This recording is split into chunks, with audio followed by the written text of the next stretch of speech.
Hello, guys. Hope you people are doing great. Today, we are going to talk about the concept of a list in Python programming language. Okay. Now, let's start with this problem. Say, suppose we have to write a program to add three numbers. Okay. Say, for example, I ask you people to write this program. So you might be thinking, okay, this is a straightforward program, in fact. So what you can do is you can declare three. See, you want to add three numbers, right? So you want to store those numbers there in the RAM somewhere so that you can, process your data. You should always remember that a program is actually, in some sense, a program is actually processing data or processing information which is there in the memory of the computer. Now, say for example, suppose you assume that when I say memory of the computer, it means, again, you should realize that that memory I'm talking about is the RAM of the computer, say. And then you want to add three numbers. Then what approach will you take? So you need like three containers sort of thing in the RAM, like say first container and then second container and then third container. And you know that these containers are called as, like, referred to as, the technical term for these containers in programming world is a variable. So it means what? Since you want to represent, like, you want to store in the RAM three numbers, you need some three containers. It means you need three different variables there. So you can easily achieve that thing in Python programming language. Say, for example, the first variable you call as A and you store there a number, the first number that you want to add. Say, for example, 51. As soon as you do that, you know that a container will be created, and in that container, 51 will be stored. Similarly, for the rest of the two containers, you'll be doing, like, you'll be giving it a name and you'll be storing it, like storing the value that you want to store there. Say here you are creating this container B and you have stored there, say for example, 49. When I say you have stored, it means that you are asking your computer to store 49. Then when you write, say for example, C is equal to, say for example, 31, in that case what you're doing is actually that you are asking the computer that, okay, whenever you execute this particular instruction, you do, like, you create a container whose name is C and you store there 31. Okay, done. So you know, up to this point everything is very clear, right? And then what you want is, you want to, say for example, find how to add three numbers. Basically, you are asked to find the sum of all these three numbers. So yeah, okay, you can, what you can think of is, okay, then you know how to find the sum of all these three numbers, right? So the sum of all these three numbers are basically, if you want the computer to do this thing, what will you do is, you will ask the computer, okay, first you go and get the value of this container A, and then you add that value with, like, again, you go to the container B and you get the value, and then you go to the container C and you get the value. Whatever the values that you get from container A, B, and C, you add all of them up, and whatever whatever that sum is, you want to store that sum now somewhere. Like, see here, this sum, like, okay, now when you are asking the computer to, like, get the value of A, get the value of B, and get the value of C, ultimately what the computer will do is, it will, okay, get the value of A, it will go to the RAM and it will get the value, say for example, 51, plus it will go to B and get the value of B, say for example, 49, plus it will go to the variable C and get the value, say for example, 31, and then it will add them up. So if you add all of them up, then it will be like 49 plus 1, 50, 80 plus 50, 130 plus 1, 131, say 131. Now this is the result that the computer got actually. Now what you want is, you want to store this result. So since you got the result, and you might, in your program, you might want to remember that result for further reference, right? So what you can do is, you can store this result in another container. Like, as soon as you want to store something there in the RAM or in the memory of the computer, what you have to do is, you have to think like you need a container so that you can store your things there in the container. Okay, so that way, if you want to store this sum somewhere, then let's call that container, you can give any name to a container. Let's call that container, say for example, sum, that you want to create a container whose name is sum. So you can do it here, like, okay, sum equal to A plus B plus C. As soon as you write the instruction in this way, the computer will do, computer will execute that instruction in this fashion. First, it will retrieve the value of this right hand side equation or right hand side expression, like what is the value of a, what is the value of b, and what is the value of c, and after that it will carry out the operation, and then whatever the results it gets, that result it will store in the container that you have mentioned on the right hand side of the expression. So as a result, in this case, what the computer program will do is it will find the sum as 131 and will store that sum, that value there, that result there, that result here, to this variable sum. So as a result, you're going to like your program will store 131 in this variable. Done. And then you want to print the say the sum on the screen, then what will you do is, okay, you can like write print uh, that number, like say for example sum, this is the sum of all the three numbers, right? So this is the a very primitive way of doing this, or right of writing this program. In fact, see here, this program is not a general purpose program, right? It always can add only three numbers. Suppose you have to add multiple numbers, like say for example, now I changed my program. Now say for example, you have to write a program to add, say for example, 30 numbers, right? Now if you follow the previous approach, then what will you do is your approach will be something like this. Okay, in the RAM you need, actually suppose this is your RAM, and you want to store there 30 numbers. So if you follow in the same, like if you follow in the same direction as you did in the previous example, what you might think is, okay, in the RAM you need 30 different containers, right? Because you want to add 30 numbers, so you need actually 30 different containers there in the RAM, right? And after that, what you want to do is, okay, so if it is the case, then the way you did it previously, like when you needed only three containers, you did something like this: a is the first container, then b is the second container, and then c is the third container, right? Now in this case, if you now want to follow the same approach that you did in the previous example, in this case this 30 is slightly a problem. I mean, if you want to create these 30 containers, then the only one approach still now that you know is that you have to give each container a name, a different name, and then in that container you will be able to store some values there. So for example 5 and 6 and -2, and then d is equal to 20 and e is equal to 35, like that.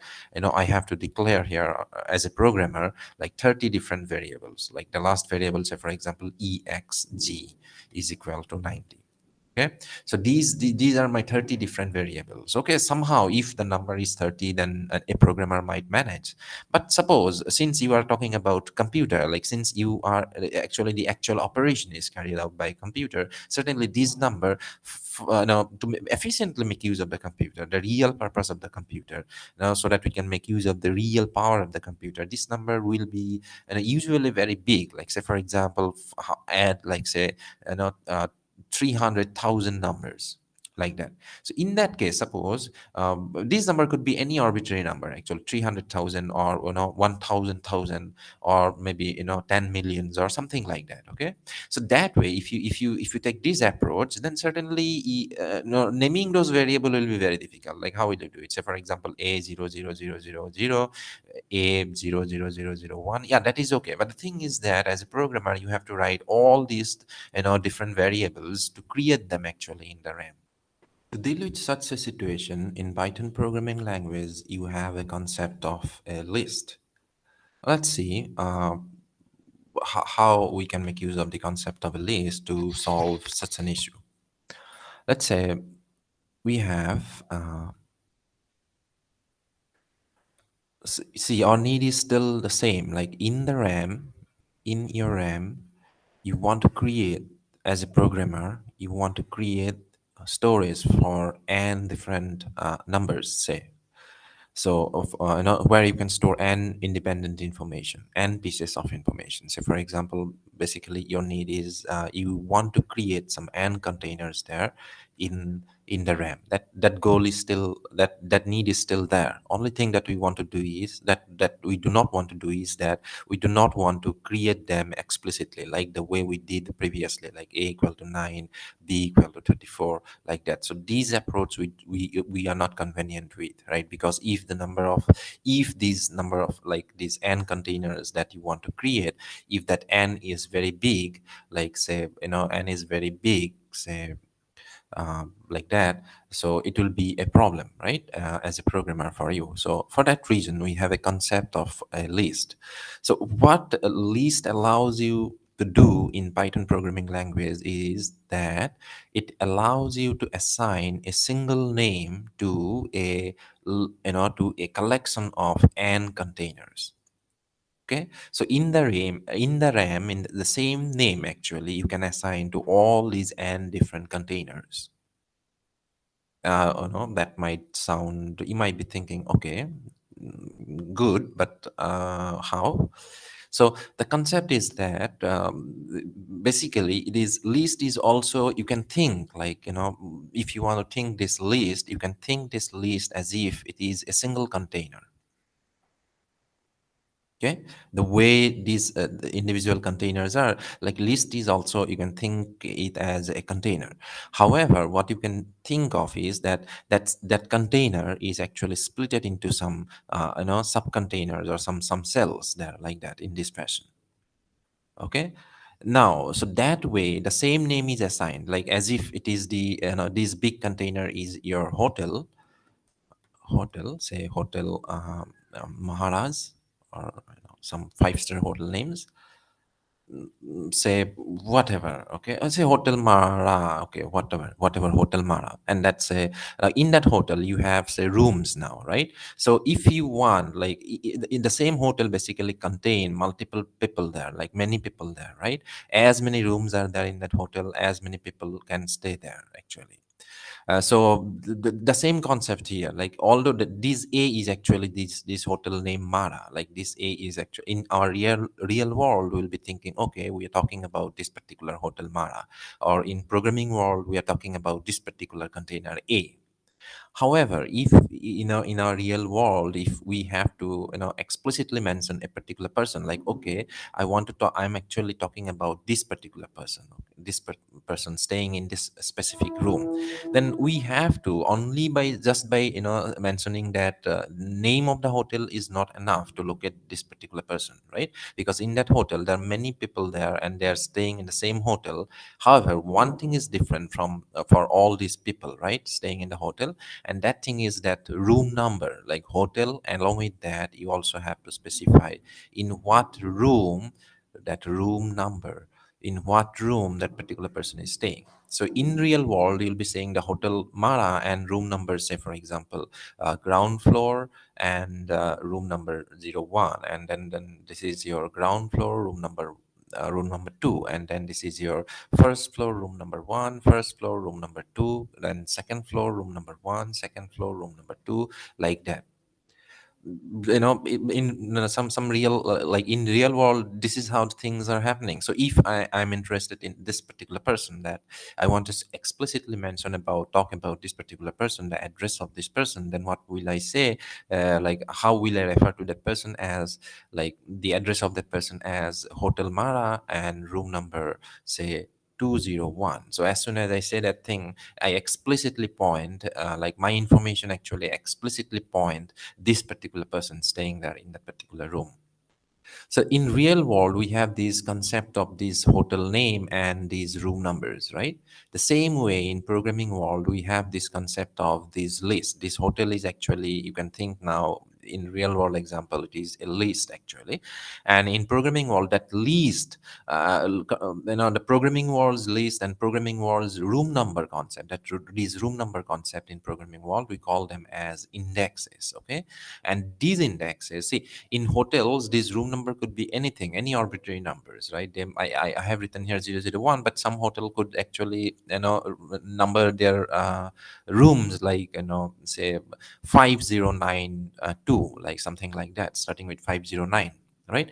But here In programming world, these concept of numbering these rooms are not arbitrary. They follow a specific rule, and that rule is that all these numbers, all these room numbers, will start with this I know in the starting number with zero. That is the room number. No matter how many rooms are there in your hotel or in that list, how many cells, no matter how many cells are there in your list, or the first cell will always have that number zero, and the second cell will have the number one, third cell will have the number two and four, and like that. So these numbers, so you might be thinking like, what will be the like if I ask you what is the number of this last room, it will be n minus 1, where n is the number of rooms, which are number of cells which are there in this list, right? Now these numbers, these numbers here, they are called as index. Okay, like in real world, this room number thing, you can correspond to, in programming world, it is these indexes. Okay, and in real world, that hotel name corresponds to this hotel name corresponds to this list name. So that is what actually a list is in programming world, in Python programming language. So what are the things that we need to remember here? Okay, a list allows you to create a container that actually contains no consists of some subcontainers. Okay, and then each subcontainer is assigned a number. Like, the first subcontainer is always assigned a number 0, second subcontainer is always assigned a number 1, and these numbers are called as the indexes of those subcontainer. How we can make use of this information then? Okay, let's see in programming world now how we can make use of this list now. So in Python programming language, if you want to create a list, then how will you do it? You will simply write like a is equal to, within square bracket, you will write those numbers or those values that you want to store in the list. So for example, a is equal to, you can write, suppose you want a list of 5 numbers, so you can write it in this way: a is equal to 5 comma 6 comma 9 comma minus 2 comma 7. So these are the 5 numbers. For these 5 numbers, you actually, what you are asking the computer is that you want to store these 5 numbers there in the RAM. So as soon as you specify your instruction in this fashion, that is, you are writing a variable name, and on the right hand side you have written square bracket, and inside that square bracket you have written some numbers. For the time being, some numbers you have written separated by commas.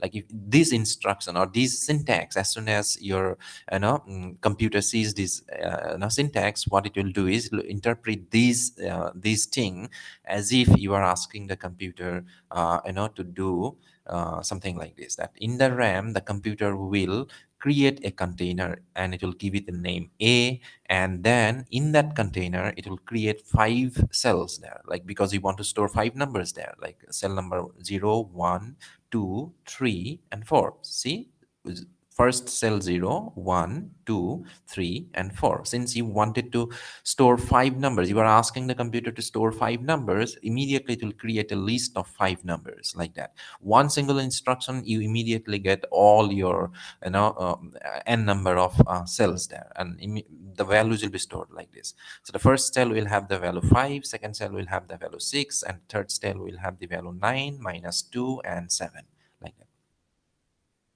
Now, suppose you want to find the sum of all these 5 numbers. Say, how do you do that? So that's the same thing. Like what you want to do is you want to find the sum of all these 5 numbers there, and you know that in the RAM or in the computer memory, those numbers are stored in this fashion, right? That is, all those numbers have the same name A. However, you can you can actually specifically talk about a particular number just by writing its index there. How can you do that? Say, if you want to find the sum of all these numbers, then what you can do is, okay, you can ask the computer. First, you go to the list A, and from that list, you get the value which is there in the zeroth index. So this is the syntax of asking the computer to do that thing. That is, what this syntax is doing is basically it is asking the computer to go to the list A. This is the name. This must be a name of a list. You go to the list A. Okay, the computer will go to this point, like, okay, I found my list. Then what? Then you take the number which, or then you take the value, then you retrieve the value which is there in the index or at the index 0, right? So this is the syntax of saying that thing to the computer. That is, within the square bracket you have to write the index of that particular cell you are interested to point to. So when you write a of 0, basically you are asking the computer, you first go to the array, go to the list A, and then in that list, in the 0th index, in this 0th index, whatever the value it is there, you retrieve that value. But this is your instruction. And then what you want the computer to do is you want the computer to add that value with, now you again do the same thing. You go to the list A and then you retrieve the content of the cell which is numbered by 1, or whose index number is 1. So that way you're asking the computer. Now you go to the list A and you get the value which is there at index number 1. So the computer will retrieve these number 6 when it executes this particular instruction. So that way what you can do is, if you want to find the sum of all these numbers, then one way of doing the thing is that you can write a plus a of 0. You read this thing as a of 0. Okay, it means that you are talking about the 0th element. You're talking about the 0th element of the list A. So that way you'll be writing like a of 0 plus a of 1 plus a of 2 plus a of 3 plus a of 4. So that way what you are asking the computer is, you go to the list A, first you retrieve whatever the value it is there in 0th index, which is 5. And then okay, let's do it. What the computer will do is, as soon as it sees this instruction, so what the computer will do is it'll go to this list A, and then it will retrieve the content which is there in the 0th index, so which is your 5 this time. Then again it will see, okay, the next thing is like it is asked to go to the list A. It is asked to go to the list A and retrieve the content which is there in at first index.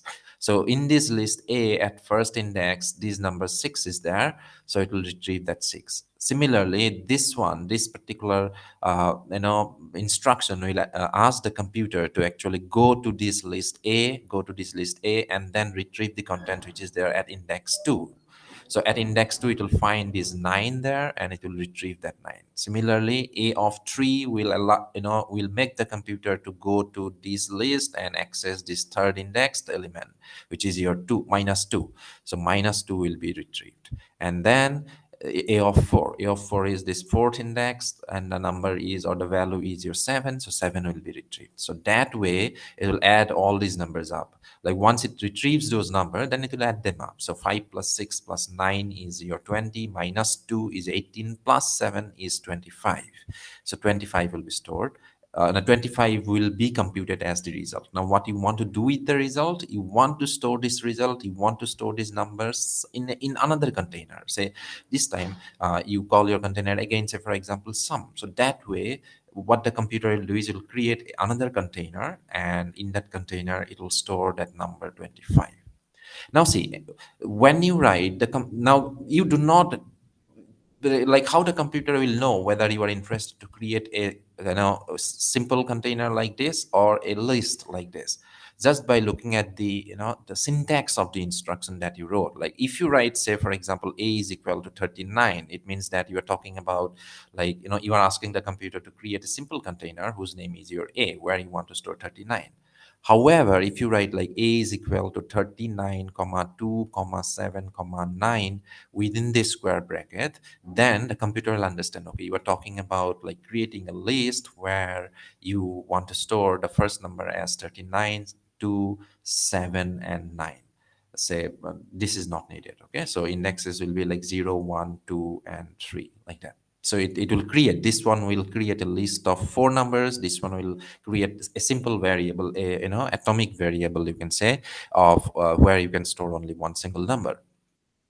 Okay, so now that way you can actually print the sum of all these numbers. Like like suppose you want to print the sum of five numbers. See, we have till now what we did is using this concept of list, we resolved or we overcome the issue of declaring multiple variables. But still there is one problem. Suppose this list contains, say, 3000 numbers. So in that case, if you want to find the sum in this fashion, if you want to find this sum in this fashion, then again you find, you come across the same problem, like a of 0, a of 1, a of 2, a of 3, a of 4, way of 2 plus a of, say for example, it contains 3000 numbers, then you have to write up to 2999, like that explicitly. But these explicit writing is again a problematic, because yeah, the first time we encountered this problem when we had to declare those variables, when we had to create those containers, and we overcome that problem by making use of the concept of a list. However, again, if you now want to find the sum of all those numbers there in that list, then, and if we take this approach, then certainly we come across now again the same situation. Like if the list contains say 1 million numbers, then these in this expression explicitly, if we want to write it in this way, then we have to write like 1 million terms there. Writing 1 million terms for any programmer, it is not an easy job, and certainly then there is no use of doing programming in that case, because the ultimate goal of programming is that, write minimum amount of code and let the computer do all the heavy lifting.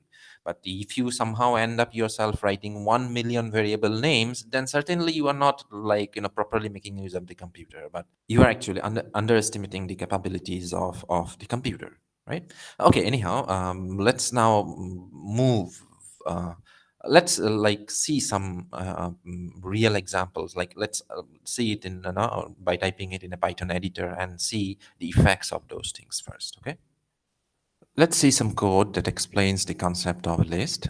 Say, for example, you want to create a list of five numbers, the way we did in the example. Say, for example, what are those numbers you want to store there? Say 23, 34, 54, 67, and 78. Say, these are the five numbers you want to store. So since you want to store five numbers, then you want to give the computer the instruction to create a list there. And this is how you can give the instruction to the computer. Okay, and then once you do that, and if you want to see, okay, let's ask the computer to print the list, actually whatever numbers are there in the list, then you want the computer to print the content of the list. So if you simply write print a there and click on this button play, it will print you the content of the list. Now you see, as soon as you give the computer the instruction now print a, it means that you are asking, since you have mentioned only the name of the hotel, like you are asking the manager of the hotel to display you the name of all the persons there who are currently staying in the hotel, something like that, that analogy. Okay, that you want to see the content, all the content of the list, like that. Now, okay, no problem. And say, for example, now you are not interested in all these numbers. Like you want to explicitly ask the computer to print the value of a particular cell. Then how do you do that? Say, for example, you want the computer to print the content of the cell zero. Say you are actually interested in the first number which is there in the list. So you'll be writing print a of zero. So as soon as you write print a of 0, see, you can see that this 23 is appearing on the screen as an output. So print a of 0, it means this is the number which is there in the 0th cell. So as a result, will print you that particular number. It is not needed that you always have to write here a 0. Any number, like you can write here any valid room number here, okay? Like, say, for example, if you're interested in this particular number, then you have to write the proper index, okay? So for example, for this 67, the index will be 0, 1, 2, and 3. So you are actually interested in that the element which is there in the third index. It means you are now talking about the fourth element of the list. So if you click and if you play, then you'll see that the fourth element is being displayed on the screen. I guess up to this point, it is clear. Now, one thing again, you should realize that if you okay, you might be thinking, so what if I write there a number which is like which is not there? It is as if like you went to Hotel Mara and you said like, okay, I need the person, I need to contact with the person who stays in room number 3320. And if that room number 3320 is not there in Hotel Mara, then certainly they will say, okay, there is no such room in our hotel. The same thing will happen with your computer program also. Like if you give it a valid room number, if you give it a valid index, then certainly it will be able to retrieve you that particular retrieve you the value at that particular index. Okay. However, if you give it an index which is not there, like which is, say, for example, a of 34, when you say print a of 34, it means that you are asking the computer to go to the list a, and from that list, whatever it is the number there in 34th index, you want to retrieve that number. That is, you are talking about the 35th element of the list. However, in this list you have only 5 elements, so there is no like 35th element. So as a result, the program will give you, it will object you, like it will not be able to execute your instruction. So as a result, it will show you these particular error messages on the screen, like list index out of range. So that is a user-friendly error message about your mistake. That is how the computer will point out your mistake. So you should know, like as soon as you see an error message something like this, you should realize that as a programmer, that you tried to access a room number which is not there in that particular hotel. You are actually talking about you are actually inquiring about a particular person who stays in a specific room number. That room actually doesn't exist in that particular hotel. The same thing here. In this list, if you are asking the computer to retrieve a number which is there at some index which is outside the range of this particular list, then it will end up with showing you this particular error message. Now let's say we have to now let's get rid of this error message. Okay. Now suppose we want to find the sum of all these five numbers, right? So as I showed you in the example, it was like sum is equal to, because you want to store the result in a temporary variable or in a container as a sum, and there what you want to store is, you want to store whatever it is there in the 0th cell plus whatever it is there in the first cell plus whatever it is there in the second cell plus, like that. See here, I have only to write five numbers. There itself I'm finding it bit tedious. I mean, certainly this should not be the actual approach of doing the thing. I mean, I have to type lots of things here, but still, just for the sake of an example, I'm showing you that what these instruction will will ask the computer to do is, now it will go and it will retrieve the value which is there at the 0th index, then which is there at the first index, second index, third index, and the fourth index, and the fourth index. And whatever the sum of those numbers, it will store that number, or it will store that value. After execution of these instruction, it will that these instruction will actually return at the end a particular number that that is the sum of all these numbers, and that sum you want to store in a variable whose name again you have given in the program as sum. Now suppose you want to show it on the screen, like what is that sum, then what you can do is you can write like print, and then you are asking the computer to display the value which is there in the container sum. So as a result, you will see that 256 should be the sum of all these numbers. So just for the sake of, like, so that we can easily detect whether our program is right or wrong, so 1, 2, 3, and then 4, and then 5. So that these are the five numbers. So the sum should be 5 into 6, 30 divided by 215. So it should show you a 15 there. Yeah, that's right, right? Now, okay, this much only for this video. In the next video, we will see like why this thing is a problem and how we can actually overcome this problem. Like the problem here is that we have to write as many terms here in this expression as the number of elements there in the list. However, that should not happen. I mean, that is quite cumbersome. Like if there are lots of numbers, lot many elements are there in that list, so that time writing this way will be quite difficult. So we'll see like what is an easy approach of doing the thing in the next video.